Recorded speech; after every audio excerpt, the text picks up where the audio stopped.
selamat datang di Poster Podcast Trader. Kali ini kita kedatangan dua edukator dari Max Trader Center. Untuk lebih detail, teman-teman boleh memperkenalkan diri terlebih dahulu. Halo teman-teman, perkenalkan nama saya Nova Sialas, biasa dipanggil Sialas. Untuk sosial media, Instagram itu Sialas_Archie ya. Nanti diedit sama editornya, mungkin di bawah sini gitu. Nah untuk Facebook juga Sialas Archie. Nah di sini saya bareng mentor juga nih. Halo traders, saya Muhammad Duzan Kamil sebagai edukator juga di Max Trader Center. Bila ingin follow media sosial saya, bisa follow ya di sini nih, ada nih. Nanti tolong editor, tolong di mana ini? Edit ya. Oke, untuk lebih kenal nih teman-teman traders, boleh nggak diceritain pengalamannya sama bertrading, lalu sering main di mana? Boleh untuk masalah dulu deh. Boleh. Kalau saya pribadi lebih ke gold ya, tradingnya lebih ke gold. Tapi ada beberapa di forex juga gitu, kayak teknik max profit. Tapi untuk 2 tahun kebelakang ini mungkin fokusnya di gold gitu, karena saya ngeriset salah satu teknik yang namanya teknik gold factor ini gitu. Paling kalau saya pribadi. Kalau Mas Fojen gimana? Kalau saya di forex, di trading ini tuh udah sekitar 3 tahun lebih lah ya. Nah, selama 3 tahun ini saya itu fokusnya di gold. Kenapa di gold? Karena saya risetnya juga di gold. Kenapa nggak di forex? Karena ya kurang asik kalau menurut saya gitu. Tegangannya di forex itu masih biasa-biasa aja. Tapi kan kalau di gold pergerakannya tinggi. Cuannya lebih kurang cuannya ya. lebih ada. Kalau Terus di sini juga saya pegangnya teknik 21 gold, 21 gold. Kemarin udah webinar. Oke, masuk ke pembahasan nih teman-teman. Banyak banget nih yang belum tahu tentang trading forex dan binary itu apa sih bedanya nih? Apakah transaksinya sama atau kayak gimana nih? Boleh dijelasin teman-teman dari Max Trader Center? Mas Fojen dulu mungkin. Dari saya dulu ya. Kalau si untuk binary option, Ya. itu kayak misalnya atau dan yang lain-lain itu menurut saya itu lebih ke judi. Kenapa lebih ke judi? Karena kita dalam open posisi buy ya, kita dalam open posisi buy. Kan kalau misalnya binary option tuh ditargetin tuh Mas. Kita target 10 pip tapi harus bisa dapat target itu dalam waktu 3 menit contohnya. Ada dalam waktu 3 ya? Iya, ada waktu. Durasi. 3 menit. Nah, kalau misalnya kita nggak profit dalam 3 menit, itu kita loss. Apa bedanya dengan bidding gitu kan?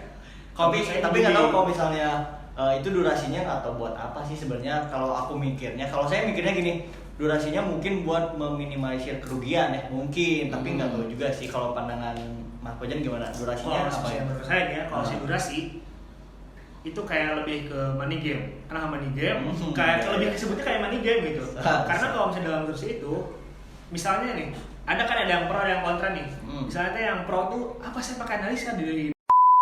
Tapi kan kalau misalnya analisa kita udah benar, tapi kan terus si marketnya itu kan bukan yang ngatur, beda ya kalau menurut saya gitu. Soalnya saya lihat di trading view dan yang di beda jelas. Marketnya berarti beda gitu ya Mas ya? Beda. Market beda tuh dari segi apa nih? Dari segi harga ya, pertama itu beda banget. Kalau misalnya kita lihat gold di forex gitu ya, di trading view dan di option itu beda banget. Sebenarnya itu beda banget. Tapi gimana ya? Kalau disuruh milih, mending mana sih? Kalau disuruh milih, yang mana sih yang benar-benar trading gitu ya? Kalau menurut saya itu yang benar-benar trading itu ya kayak platformnya itu kayak MT4 atau MT5, itu benar-benar trading gitu. Itu platform yang digunain sama seluruh trader gitu. Tapi kalau kata Mas Bojan gimana? Yang benar-benar trading apakah mungkin option gitu yang di website gitu atau gimana tuh? Gini ya Mas ya, saya udah bilang tadi kan untuk binary option itu lebih ke money game. Kenapa money game? Judi. Ya karena itu yang pertama market contohnya dan Lu sensor ya, mungkin disensor ya. Ya disensor ya. Ya siap disensor sama editornya ini. Di binary option itu marketnya beda. Kenapa beda? Analisa seperti yang tadi saya bilang, analisa kita udah benar, itu market naik. Tapi sebelum naik itu 1 menit sebelum naik itu malah diturunin dulu sama yang punya market. Mungkin butuh uang kali ya. Saya nggak tahu. Sorry, ini bukan menyangkut gimana ya. Nggak ngejelekin salah satu sisinya mungkin ya. ini cuman kayak ngebahas aja sebenarnya. Kalau saya pribadi lebih ke ya udah di MT4 gitu, di MT4 atau MT5 kayak gitu sih. Terus kenapa saya juga pilihnya MT4 atau MT5? Pertama karena ya di MT4 MT5 itu semuanya ada, semua broker untuk Ya, trading itu ada gitu. ada di lokal sampai luar gitu, broker-broker yang udah terbukti regulasinya di Indonesia itu ada di MT4 gitu, ada di MT5. Nah gitu paling kalau misalnya dari kita sih, enaknya kalau misalnya di apa ya, di MT4 atau MT5 gini teman-teman, enaknya itu ketika kita buy di harga sekian, sell di harga sekian, itu bisa di hold atau ditahan si open posisi itu beberapa hari, Berapa tahun malah? bisa beberapa tahun, tapi dengan balik lagi ke modal, balik lagi ke modal yang kita depositkan pada saat trading. Kalau misalnya kita depositnya $100, terus kita buy misalnya di market gold nih ya, di commodity gold, terus lotnya 0,1, itu pasti habis teman-teman. Nah itu pasti habis. Jadi kalau misalnya di MT4 atau MT5 itu balik lagi ke modal teman-teman, bukan soal durasi, jadi baik laginya ke modal gitu. Jadi lebih lebih ini nih trading gitu. Kalau menurut saya mungkin gitu. Kalau menurut saya di binary option tuh semi kasino kalau menurut saya gitu ya. Sedangkan kalau misalnya di Indonesia nih ya, di Indonesia kasino itu kan dilarang ya, apalagi kan mayoritas Islam. Nah apalagi nih subkasino nih yang money game ini. Ya. Berarti itu tuh atasnamakan judi, beratasnamakan tentang trading berarti lebih tepatnya kayak gitu. Betul. Oke. Tapi ini banyak nih yang saya nih profit nih dari binary nih. Katanya tuh emang trading nih karena ada candle dan time frame mungkin nih. Nih menurutnya gimana nih? Duh kalau itu gimana ya?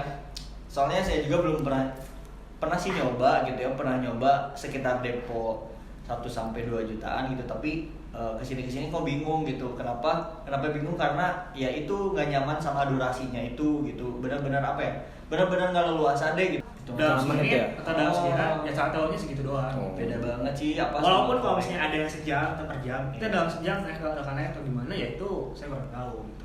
Soalnya ya yang saya tahu kita maksimum, saya tuh pernah main juga sih, nyoba doang di akun demo gitu. Itu di menit berapa kita harus profit, kalau misalnya nggak profit ya udah kita loss. Ya berarti itu mah maksudnya ke untung-untungan ya. Ya, dan baik kalau lagi misalnya ke rugi untungan. habis nih berarti Iya, modalnya. Habis. Sedangkan kan kalau misalnya untuk di judi kayak gini tuh kan, kamu udah misalnya pernah sih kalian semua rekan-rekan udah cobain sekali loss, walaupun modalnya kecil ya 100.000 1 juta, pasti pengen lagi kan, yang namanya judi pasti kecanduan. Itu apalagi iya. Pertama dikasih di demo, profit terus. Nah, wah enak nih, saya bisa nih baca channel. Pertanyaannya kan tadi kenapa sih banyak juga nih yang tertarik nih. Yang muncul ya, banyak banget nih yang muncul gitu ya, seorang trader yang benar-benar saya traders nih. Jangan punya trader. Ya, punya trader. Kayak yang mungkin kayak George Soros mungkin ya. Lebih ke gimana ya? Lebih ke yang mau ngomen-ngomenkan gitu harta, bener-bener nih gue trader gitu, ini gue trader nih, gue beli ini beli itu gitu kan, kayak ya mungkin gimana ya ngomongnya, mungkin kalau misalnya menurut saya ya, kalau saya trader yang asli itu atau nggak yang trader yang dari forex gitu. Tapi memang trader ada gimana ya, ada silent trade, ada kan silent trade, ada. Kayak apa ya, kayak misalnya gue profitnya 1 miliar tapi gue ya udah gitu, ya udah biasa aja gitu. Gue profit nih misalnya 10 juta ya udah gue be aja gitu. Tapi kan kalau menurut saya gini ya, kalau misalnya trader yang selalu memberikan profit gitu ya, tanpa adanya edukasi gitu ya, ya salah kalau menurut saya. Iya. Karena ya yang dia jual bukan edukasi bos. Iya. Malah ria. Kekayaannya. Ria. Jadi gimana ya? Biasanya lebih ke ngajak doang sih. Ayo ikut depo nih di kita gitu. Ikut join. Tapi tanpa adanya edukasi mungkin gitu ya, tanpa adanya edukasi. Jadi cuman join terus dikasih tahu segini mungkin dari penggunaan lotnya mungkin, tapi nggak tahu juga sih gitu kan. Nah, gini sih ya, kalau misalnya menurut saya tambahan lagi dari hal edukasi gitu ya. Kalau misalnya dia benar, edukasinya benar, otomatis kan si para membernya juga tahu gitu atau nggak cara calon yang masyarakat tahu pada tahu gitu. Iya. Cara untuk tradingnya kayak gimana. Sedangkan kalau misalnya untuk yang di luar sana gitu saya nggak tahu ya siapa gitu ya. Kan itu pada merit profit hasil trading, tapi dia itu cuma nomerin doang. Cuman nomerin doang, nggak trading ya. mungkin Oh, jadi ada yang trading ada yang enggak gitu kan, ada yang misalnya dibuat satunya trading atau kan yang buat satunya enggak. Jadi kan untuk masyarakat awam ya, contohnya masyarakat Indonesia gitu, jangankan jauh-jauh ke yang lain gitu ya, saudara-saudara saya juga kalau ada yang trading gitu ya, trading terus profitnya gede-gedean, dia dapat mobil, dapat apa pasti tergiur. Siapa sih yang nggak tergiur gitu kan? Iya sih pasti. Oke, tadi kan sudah dibahas ya Mas tentang binary dan segala hal di dalamnya ya, dan pandangan dari trading forex juga. Nah ini membahas yang lagi viral belakangan ini nih, ada kata namanya afiliator nih, bisa dijelaskan sedikit gimana itu afiliator dan apa gitu? Afiliator, coba suara sih. Dari saya dulu ya, mungkin afiliator tuh kayak contohnya nih ya, kan nggak cuma doang di trading gitu ya. Afiliator ada juga di Shopee gitu kan, Shopee affiliate contohnya atau apa contoh. Enggak sih sebenarnya emang balik lagi ke kayak misalnya kita bisnis apa pasti di beberapa bisnis itu ada yang namanya afiliator sih. Itu pasti ada sih, sebenarnya itu pasti ada ya. Nah di sini yang agak yang fail kemarin mungkin bingungnya dari banyaknya gini. Ada yang nanya ke saya juga, Mas apakah untungnya lebih untung trading apa lebih untung menjadi afiliatornya? Nah, di situ gimana nih jawabannya coba? Kalau menurut saya nih ya, trading untung. Karena dalam trading ya kita di situ berdagang. Ya. Tradingnya berdagang ya. Iya, berdagang. Kita menjual atau membeli itu berdagang juga gitu. Karena dalam hal tersebut kita bisa mendapat untung. Betul. Ya kalau misalnya saya lebih enaknya jadi trader. Karena apa trader? Ya di sana saya bisa dapat untung itu. Betul. Dalam kita bertrading tanpa harus dibebani dalam hal yang lain-lain. Oke. Saya ya. Kalau misalnya apa ya, afiliator dia lebih ke apa ya? Kalau misalnya menurut saya ini. nih, coba saya dulu ya. Untuk afiliator tuh kalau pandangan saya itu Ngajak nggak sih? Nggak ngajak sih, kayak sebuah kerjasama antara kamu A, saya B gitu. Saya kerjasama dengan kamu gitu ya. Itu kan otomatis kamu Berarti otomatis yang dia kerjasama itu dibiayai, bisa jadi. Berarti kekayaannya dibiayai gitu. Kekayaan yang di media sosialnya mungkin dibiayai atau gimana? Kalau saya menyinggung yang tadi nih ya, yang kekayaan yang dibiayai oleh afiliator, yang punya afiliator. Oke. Tapi kalau kita mah ya trader biasa, trader receh mungkin ya, nggak kayak dibiayai oleh satu buah perusahaan dibiayai, oke deh kamu beli ini maju gitu, jadi yang benar-benar jadi trader gitu.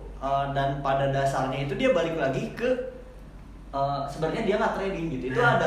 Itu ada beberapa gitu, ada yang kayak sebenarnya gua nggak trading, cuma dibiayai jadi benar-benar trader gitu. Jadi orang-orang yang awam itu dia nganggapnya kayak oh iya ini trader gitu, iya ini trader. Iya, saya ada keinget ya, sempat ada iklan di YouTube ya,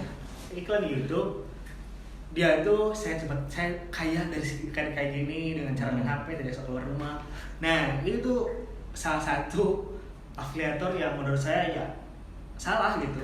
Salahnya ya dia cuma nomerin doang, bisa beli ini, bisa kesini, bisa kemana, tanpa cara ngasih tahu caranya gimana gitu. Jadi jebakan gitu ya. Iya, jadi kayak menurut saya kan saya sebutin tadi, Indonesia itu darurat literasi. Kenapa darurat literasi? Ya kurang yang membaca. Karena betul. Pertama dengan adanya profit atau hasil SSN profit atau apapun, untung ya. Mereka pasti tergiur lah, siapa yang nggak tergiur gitu kan? Betul, hasil sehari betul. bisa dapat $800 atau $100 paling minimum gitu kan? Siapa yang nggak mau? Saya juga mau kayak gitu mah itu. Makanya saya jadi trader. Makanya ya sih lebih ininya. Soalnya saya pribadi atau mungkin Mas Boja juga belum ngerasain jadi afiliator mungkin ya. Tapi saya jujur nih, tahun kemarin ada salah satu broker ya, karena ngomongin broker, salah satu broker atau perantara yang ngajakin saya tuh, yang ngajakin saya ada di sosial media saya di Facebook, dia messenger ngajakin saya kerjasama gitu, ya seminar kerjasama, oke deh mas, kita gini gitu, yang edukasi mungkin mas gitu. Nah saya mikir lagi, terus saya secara nggak langsung nanya dong pendapatannya berapa, oke deh, oh pendapatan segini, pikir-pikir, ayo udah mending saya trading gitu aja gitu kan, daripada harus capek-capek jadi apa ya afiliator, mungkin nyari-nyari orang gitu ya, mending orang aja sih yang kayak ayo mau belajar, ayo gitu, ayo belajar, ayo bareng gitu, bareng-bareng kita di sini di satu wadah yang sama gitu. Itu kan, itu kan mas, kalau misalnya itu afiliator yang gitu. Tapi kalau menurut saya afiliator ada dua jenis. Gimana? Afiliator yang baik dan afiliator yang jahat. Nah maksudnya gimana tuh mas? Kalau sih untuk yang jahat dulu aja ya, ini yang lagi marak nih yang jahat nih ya. Nah itu gitu, dia mempromosikan bahwa misalnya dia kayak gara-gara trading hasilnya segini, bisa foya-foya dari hasil trading katanya gitu kan. Tapi ini ya? tanpa mengajarkan hal trading seperti apa. Nah itu Malah kesannya kayak menjebak gitu. Kalau saya misalnya nih ya,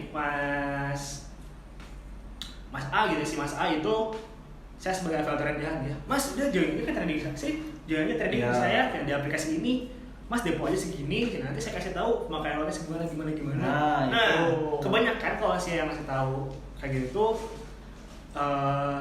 ada yang ngasih tahunya benar, pemakaian lotnya benar, ada yang ngasih tahu untuk pemakaian lotnya itu salah. Nah untuk teman-teman jangan mau sampai kayak misalnya gini, jangan mau misalnya modalnya kecil tapi penggunaan lotnya disuruhnya itu besar. Nah itu jangan mau teman-teman. Misalnya modal, oke deh modal 1.000 deh ya, 14.200.000 ya, modal 1.000. Tapi lotnya tolong deh mas gitu, lotnya tolong pakai 1 gitu kan, lotnya pakai 1 gitu. Sekarang dari lot 1 aja dengan transaksi 1 layer itu ketika profit atau ketika floating 10 pip itu udah ngurangin $100 teman-teman. Modal teman-teman itu udah habis. Udah sedikit mungkin terkikis ya, apalagi sekarang misalnya ke floatingnya sekitar 50 pips gitu kan, dia udah ke floating $500. Nah itu teman-teman jangan mau kejebak sama omongan yang kayak lotnya segini dengan modal yang segini. Nah teman-teman harus mikir lagi, modal 1.000 lotnya 1 itu nggak sebanding teman-teman. Kalau modalnya 1.000 itu teman-teman bisa penggunaan lotnya di 0,02 itu bisa beberapa layer. Menurut saya 0,02 apalagi di basket gold. Apalagi di gold teman-teman, di commodity gold itu kan lebih pergerakannya dia lebih cepat gitu, beda dengan forex gitu kan.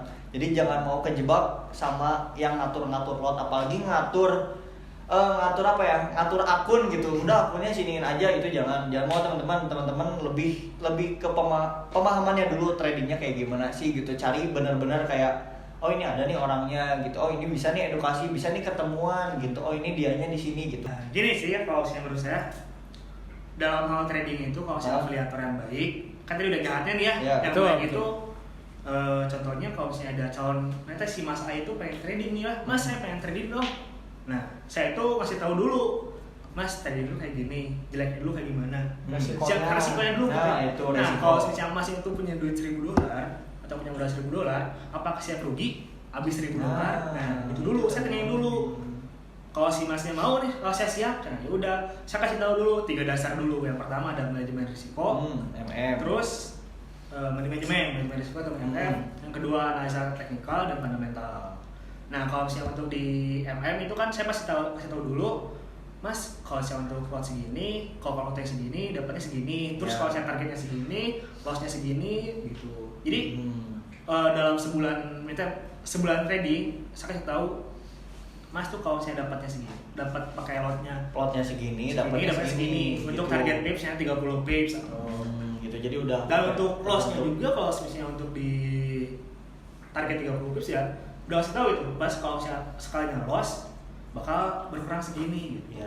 Tapi kan kalau misalnya dalam trading ya, trading sebulan gak bakal mungkin ya, kasarnya gitu, gak bakal mungkin loss semuanya 20 hari itu loss semua. Saya gak bakal mungkin.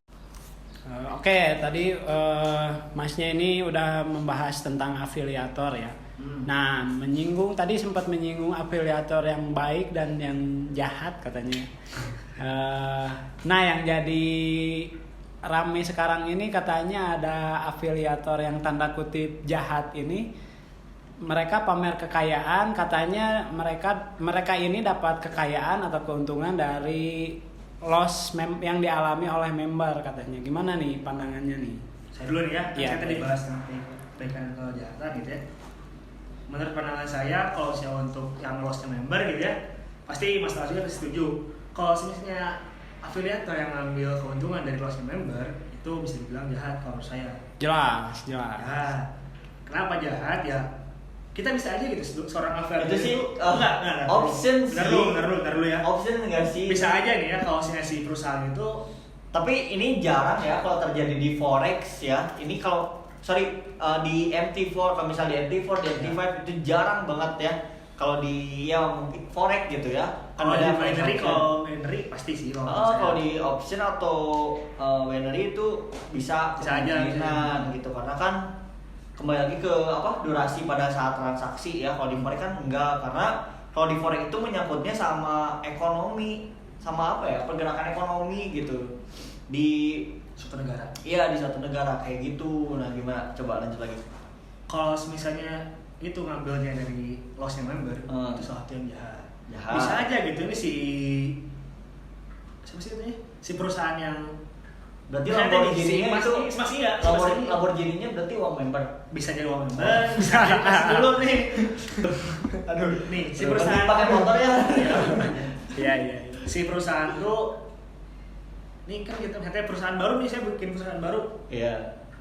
Pasti kan butuh ada yang namanya itu promosi gitu kan dari yang orang-orang yang terkenal.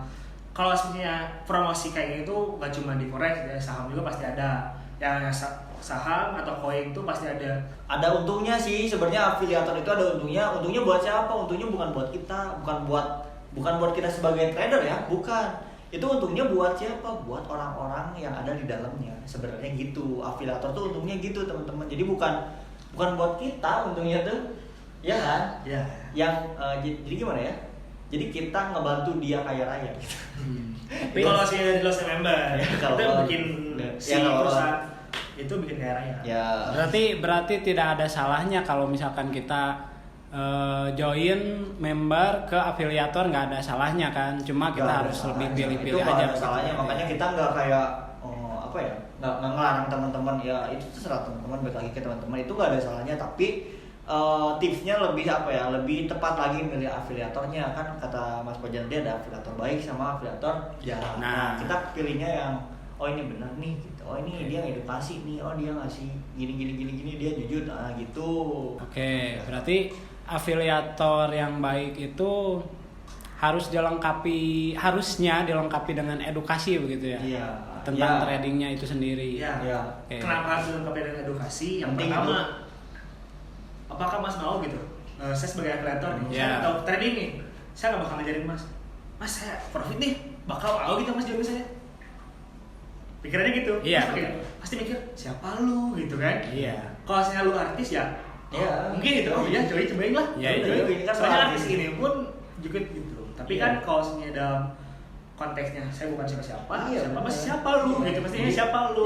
Jadi nanti gini bilangnya, kalau member bilangnya gini, gua ikut trading nih di ini gitu, di artis ini, barang artis ini. Nah kan jadi ya adanya sosok brand ambassador mungkin ya. Ya. Tapi kan brand ambassador itu belum tentu dia bisa trading atau Nah, itu yang balik lagi ke itu yang balik lagi. tadi, kayak saham pom ya gitu, saham yang digoreng oleh sebagai Iya. seorang brand ambassador ya untuk narik doang gitu. Tapi kan balik lagi ke orang-orang di luar sana yang mau join trading. Ini kalau teman-teman Makanya dari marketing itu, kayaknya tahu deh. nah Marketing. makanya dari itu dia Indonesia itu udah literasi karena ya minimnya untuk membaca. Saran saya gitu, kalau misalnya Mas atau rekan-rekan selain semuanya Mas baca, tanyain ke yang baca.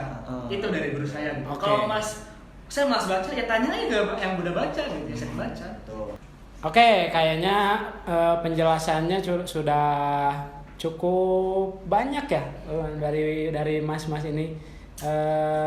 Jadi kesimpulannya gimana nih? Kesimpulannya- Dari aspek trading sendiri dan afiliator yang sedang rame ini gimana? Kesimpulannya teman-teman milih afiliator yang baik. Yang satu itu, tapi kan pasti banyak ya afiliator, pasti banyak itu. Teman-teman cari apa yang tepat lah, yang tepat untuk teman-teman. Oh ini belajarnya enak nih, oh ini ada gitu, ini jelas gitu, ini ada kantornya, pokoknya jelas banget gitu. Jadi teman-teman pilih yang kayak gitu.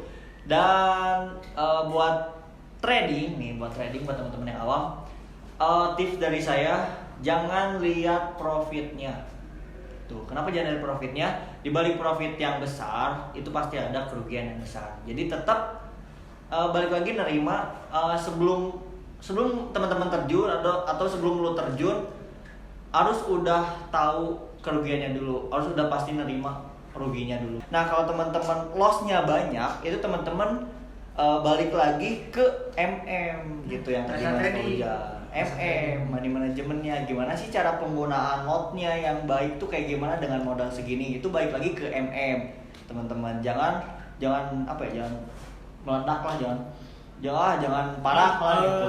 Intinya kalau saya dalam trading, psikologi harus dijaga. Nah, psikologi. Karena setiap orang yang udah dapetin profit pasti keterusan, pasti pengen lagi, pengen tamak. Nafsu. Itu hal yang paling penting. Kenapa yang paling penting? Karena kalau udah sifat dasarnya manusia tamak gitu ya, udah Emang dasarnya kayak gitu? Iya, dasarnya gitu. Nanti kontrol sih.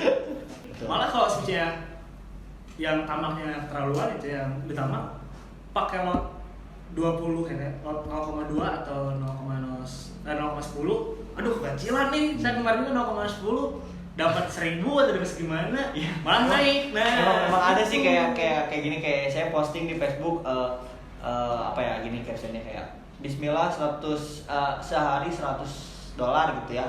Ada beberapa yang komen kayak wah kecilan, ini nih lebih gede gitu. Nah itu biasanya afiliator gitu. Udah saya nggak nyinggung juga sih ya, tapi teman-teman kayak ini profitnya di komenan saya ada tuh, ini profitnya sampai 1.000 sehari. Nah itu teman-teman jangan lihat kayak anjir nih profit 1.000, udah langsung join aja nih, jangan teman-teman. Nah ditambah nih ya, kan ada nih kalau yang pamer profit 1.000, lihat dulu modal dia pakai berapa, lotnya berapa. Soalnya kebanyakan ya yang demo kayak di medsos nih ya, aduh saya dapat tadi malam masih to the moon $10.000, lotnya yang dipakai berapa bos? Lotnya 30 udah pasti dapat lah. Contohnya nih ya kayak misalnya afiliator sebelah gitu lah. Lotnya gede ya. Lotnya gede, tapi 10, 30, 10, akun sen mungkin mas. Oh enggak sih, kalau sama saya akun kecil mungkin itu akun sen atau enggak ya. Kalau misalnya akun sen ya itu nggak apa-apa, itu haknya dia akun sen. Tapi kalau saya akun standar ya nggak apa-apa juga, soalnya ya iya orang itu haknya dia. ini. Gak masalahin Lamborghini ya gitu ya. Siapa tahu kalau misalnya dia itu lotnya gede, dia resikonya pasti gede. Soalnya saya tahu kalau saya di trading itu, kalau saya dia bener dia trader atau dia bertrading udah lama, saya tahu dia ruginya berapa. Karena saya sempat lihat juga di medsosnya dia tuh, sempat ada yang nanya, sempat ada yang nyinggung dia juga, mas profit mulu cina, mana ruginya? Dia tunjukin ruginya, saya rugi segini ya. Itu hal yang wajar. Yang besar aja seperti contohnya dia yang dunia George Soros itu kan, itu pasti ada rugi gitu, nggak pasti profit gitu. Jadi makanya itu untuk dasarnya itu pasti harus berkuat. Dasarnya itu manajemennya dulu. Teman-teman terus jangan tamak lah, jangan terus-terusan ngambil. Terus gini, rata-rata kalau untuk yang awal-awal yang baru belajar trading, dia berani nge-hold loss, tapi kalau udah biru pasti cepet-cepet angkat. Nah gitu. Itu yang salah. Kalau menurut saya ya, kenapa itu yang salah ya? Karena psikologinya udah capek gitu. Karena udah biru udah cut. Tapi kalau sebenarnya stop loss. Kalau stop loss kenapa ditungguin? Kalau floating, santai lah. Santai, malah anjlok gitu. Mungkin ya kita udah menggali jauh ya ke dalam dunia trading dan afiliator. Enggak terlalu jauh sih, cuma sudah cukup diulas ya. Tapi ini nggak menyangkut siapa-siapa ya, Ya. cuma apa ya? Menanggapi Pandangan. aja lah. Lah gitu, maksudnya kayak ya nggak usah baper gitu, Ya. nggak usah bawa perasaan gitu. Kita kan cuma berbagi pandangan aja. Ya, sebenarnya. karena kan beda pandangan-pandangan orang. Iya, Nah, betul. jadi kalau misalnya ada kata-kata, Saya minta maaf. minta maaf gitu. Berarti buat saya sendiri. sudah cukup jelas ya teman-teman ya, yang kayaknya rame-ramenya nanti beberapa hari juga bakal dingin lagi kok. Ya, Ya. dingin lagi ya. Ya, oke, kayaknya Mungkin segitu ya. mungkin segitu aja video oke, kita terima kali kasih. ini. Makasih untuk Mas Salas dan Mas Paujan Oke. sudah mengisi video kali ini. Oke. Kita ketemu lagi di video selanjutnya. Stay tune terus di channel Max Trader Center.